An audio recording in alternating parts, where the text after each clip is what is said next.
أيها الحفل الكريم متابعينا في كل مكان، أشواطنا تتتالي شوط بعد شوط. شكرا هنالك إلى طاهر بن حمد بن ثابت الينيبي على هذا الدعم الكبير، دعم رياضة الأبوي والأجداد عشاق الأطالة في كل مكان. ترحيبي هنالك بالإعلام الكبير حمد بن محمد الينيبي الواجهة، أهلا وسهلا.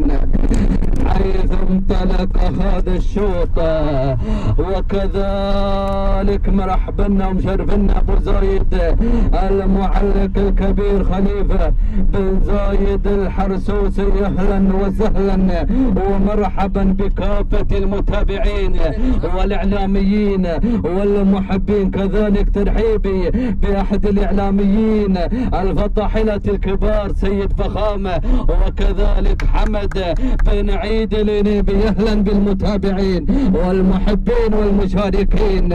حيث انطلق هذا الشوط ليتقدم مع شواهين محمد بن سالم بن حقالي المهري من يتقدم. المركز الثاني نقدين ركاظ بن حمدان الينيبي. عودة هنالك إلى شواهين من ذهبت بكادر التصوير وذهبت بالمتابعين والجماهير والمحبين.